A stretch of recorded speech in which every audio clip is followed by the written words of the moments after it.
नमस्ते।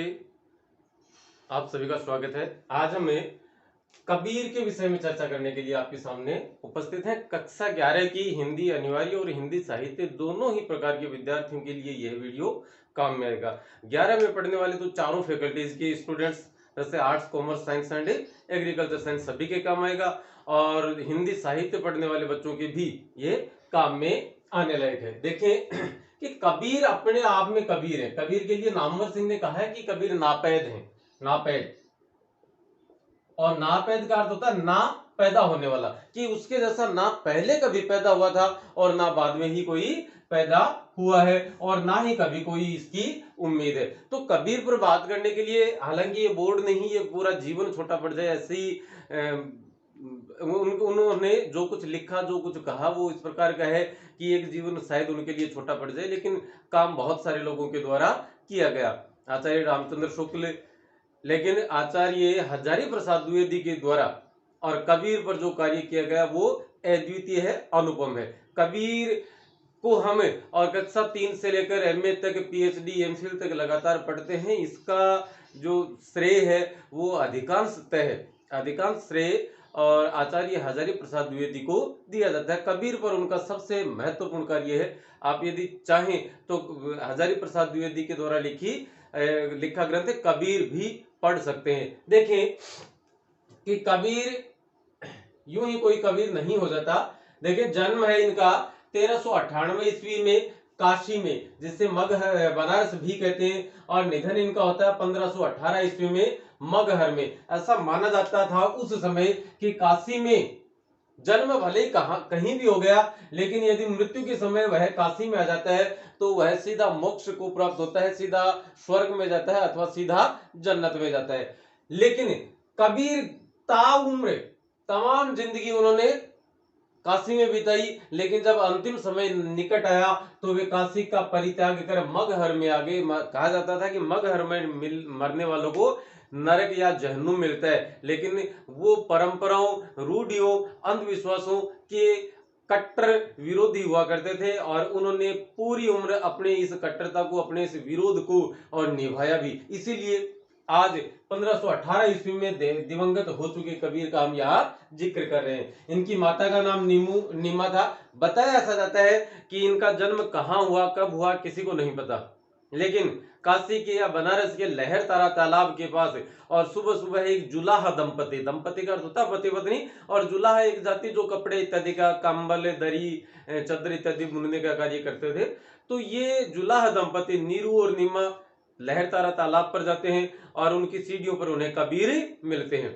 और वो कबीर, वो चूंकि निसंतान थे, उनकी कोई औलाद नहीं थी, कोई संतान नहीं थी, तो उन्हें घर ले आते हैं और पालते पोसते हैं और आज हम कबीर को पढ़ते हैं। इनके माता का नाम नीमा, पिता का नाम नीरू था और इनकी पत्नी का नाम लोई था।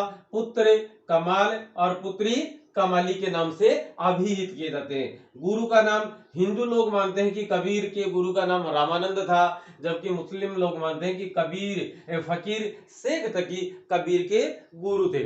और ये देखिए एक मजे की बात है कि कबीर ने दोनों ही धर्म के अनुयायियों पर, दोनों ही धर्मों में व्याप्त रूढ़ियों पर करारी चोट की, लेकिन कबीर पर अधिकार की जब बात आती है तो हिंदू भी उतना ही अधिकार जताते हैं जितना मुस्लिम लोग। हिंदुओं के लिए उन्होंने कहा कि पाहन पूजे हरि मिले तो मैं पूजूं पहाड़, ताते ये चाकी भली पीस खाए संसार, कि पत्थर की पूजा करने से क्या होना है।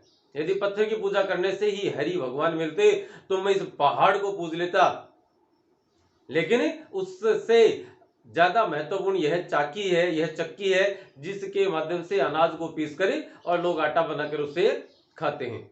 मुस्लिमों पर करारी चोट करने के लिए उन्होंने कहा कि कंकड़ पत्थर जोड़कर मस्जिद लई चुनाए, तात मुल्ला बांग दे, क्या बहरा हुआ खुदाए, कि जैसे तैसे करके हमने मस्जिद बना ली और मस्जिद बनाने के पश्चात मौलवी साहब और उसके ऊपर चढ़ के इतनी जोर से अजान देते हैं कि जिससे सामने अल्लाह को सुनाई बहुत कम देता है, क्या अल्लाह बहरा हो गया है। इस प्रकार के जिक्र कबीर ने अपनी रचनाओं में किया है। ये भक्ति काल की जानश्रयी या जानमार्गी शाखा के निर्गुण भक्त कवि माने जाते हैं। यदि कहा जाए कि भक्ति काल के जैसे 4 भाग किए जाते हैं, सैगुण और निर्गुण, और सैगुण में 2 राम भक्ति और कृष्ण भक्ति, निर्गुण में 2 ज्ञान जानमार्गी और एक प्रेम मार्गी। तो जानमार्गी शाखा के प्रतिनिधि कवि के रूप में हम किसे मानते हैं? कबीर को मानते हैं। इनकी भाषा शब्दुगड़ी या पंचमेल खींचड़ी मानी जाती है, और इनकी भाषाओं में कुल मिलाकर ये 5 हैं: ब्रजभाषा, पूर्वी हिंदी, राजस्थानी, पंजाबी और खड़ी बोली हिंदी का मिश्रण का मेल हमें देखने को मिलता है। इनकी रचना का नाम बीजक है, क्योंकि कबीर कतई निरक्षर थे, अनपढ़ नहीं कहेंगे, निरक्षर थे, लिखना नहीं आता था, लेकिन वो पदों की रचना करते, अपने शिष्यों को, अपने साथियों को सुनाते, और उन्हीं साथियों के द्वारा वाचिक परंपरा के रूप में वो आगे से आगे बढ़ती गई, और बाद में धीरे धीरे उनका संकलन किया गया। उनके एक शिष्य हुआ करते थे, धर्मदास जिनका नाम था। उन्होंने सन 1464 ईस्वी में और उनकी रचनाओं का संकलन किया, जिसे बीजक के नाम से जानते हैं। इनकी रचनाएं आप सिख धर्म की प्रधान पुस्तक, धार्मिक प्रधान ग्रंथ जो है गुरु ग्रंथ साहिब, उसमें भी देखने को मिलते हैं। इनके इस बीजक के 3 भाग माने जाते हैं, एक तो साखी, एक सबद और एक रमनी। साखी में सिर्फ दोहे हैं, साखी दोहे को कहा जाता है। सबद में ये गेय पद है, मतलब गाए जाने योग्य। और रमैनी में क्या है? रमैनी चूंकि रामायण शब्द का ही और अपभ्रंश है, रामायण का ही दूसरा रूप है, तो इसमें चौपाई और दोहा, चौपाई और दोहा इस प्रकार की आवृत्ति मिलती है। हजारी प्रसाद द्विवेदी ने, ये महत्वपूर्ण कथन है, हालांकि अब आम हो चुका, हर बच्चा, हर प्रतियोगी साथी इसे जानते हैं कि हजारी प्रसाद द्विवेदी ने इन्हें भाषा का या वाणी का तानाशाह है या डिक्टेटर कहा था। इन्होंने ये लिखते हैं कि बन पड़े तो सीधे सीधे, नहीं तो दरेरा देकर, कि यदि कोई शब्द सीधे सीधे वहां इस्तेमाल हो रहा है तब तो ठीक है, नहीं हो रहा तो ठक्के से इन्होंने, और दरेरा देकर इन्होंने ठक्के से उस शब्द का इस्तेमाल किया जो आज तक कभी अस्तित्व में नहीं आया था। वाणी का डिक्टेटर भी इन्हें कहा जाता है। कहा जाता है कि भाषा कबीर के सामने यूं हाथ बांधे और सर झुकाए खड़ी थी कि जैसा चाहे जो चाहे आप उठा लीजिए। मतलब कबीर के सामने भाषा इतनी निर्बल, असहाय हो जाती है कि भाषा को और उनके समक्ष गर्दन झुकाए, मतलब कोई वो नहीं है, भाषा कोई ढांचा नहीं है, लेकिन ऐसा कहा जाता है कि भाषा कबीर के लिए कभी परेशानी का सबब बनी ही नहीं।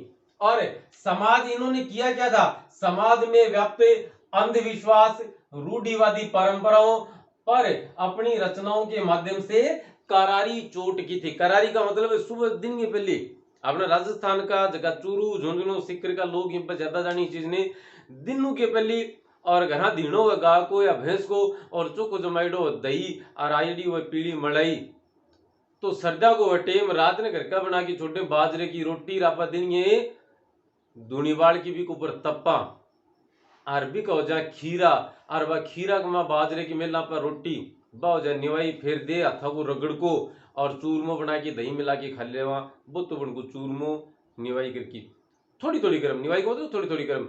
और कई बार के अपन एकदम आखिरी करारी, मतलब एक यूं कर लेते हैं कि तोड़ने से और सीधी बीचों बीच टूट जाए, वो बड़ी, तो खाते हैं उसको तो भी, और कर कर की आवाज, जैसे आप छोटे बच्चे कुरकुरे खाते हैं तो वो कहते हैं कि ये क्रंची है, वैसे क्रंची रोटियां बन जाती हैं। उसी प्रकार से बड़ी करारी, बड़ी कड़ी चोट इन्होंने और समाज में व्याप्त अंधविश्वास, रूढ़िवादी परंपराओं और पर की थी।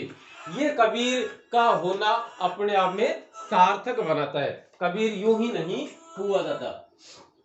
बात करते हैं आगे।